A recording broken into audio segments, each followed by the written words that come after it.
P concept का सबसे wonderful चीज क्या है?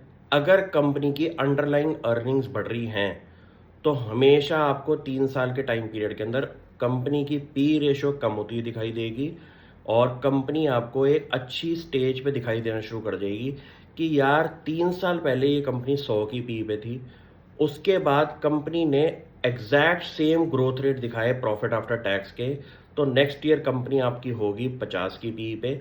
आज की डेट पे मेरे को 25 की पी पे कंपनी दिखाई दे रही है। क्यों?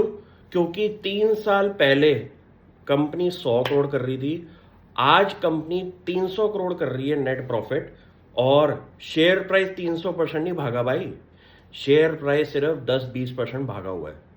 तो आपको ये देखना है कि लॉन्ग टर्म एवरेजेस के कॉन्सेप्ट के अंदर अगर कंपनी की 5 साल 10 साल की पी रेशियो एवरेज के अंदर 25-30 की आ रही है और अभी आपको कंपनी 20 की पी पे दिखाई दे रही है, तो उसके अंदर अपसाइड है 20-25% का।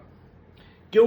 क्योंकि ये लॉन्ग टर्म एवरेजेस का कॉन्सेप्ट ही यही कहता है कि आपको इंडिविजुअल लेवल पे कंपनीज आइडेंटिफाई करके ये देखना है कि अगर कंपनी की अर्निंग्स बढ़ रही हैं तो वो आपका अंडर वैल्यू प्ले बन सकता है सेम करंट मार्केट प्राइस पे, अगर आपको पिछले रेट पे कंपनी मिल रही है लेकिन कंपनी के अर्निंग्स ग्रोथ बढ़ गई है।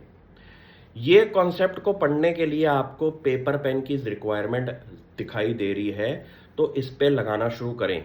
लेकिन जिस दिन ये कॉन्सेप्ट समझ में आ गया ना, तो आपको मैजिकल चीज़ें दिखाई देंगी कि यार आज से 2 साल पहले ये कंपनी मेरे को 100 की पी पे दिखाई दे रही थी। कंपनी के नेट प्रॉफिट अगर 50% 100% से बढ़ रहे हैं और कंपनी का शेयर प्राइस वहीं पे खड़ा हुआ है, तो वहां पे कंपनी की पी रेशियो जो है वो कम होना शुरू हो जाएगी। लेकिन 5 साल की लॉन्ग टर्म एवरेज अगर आपने देखी और कंपनी की पी रेशियो अब आपको कम दिखाई दे रही है, तो उसके अंदर एक पोटेंशियल अपसाइड का दिखाई दे रहा है गैप।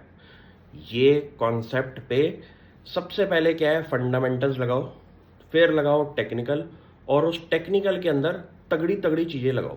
कैसे? आपको लॉन्ग टर्म एवरेज का चार्ट दिख जाएगा पी रेशियो का, स्टॉक उसके नीचे दिखाई दे रहा है लास्ट 3 साल के अंदर, तो उसका गैप का जो डिफरेंस है वो पोटेंशियल गेन है आपका फ्यूचर के अंदर। Thank you.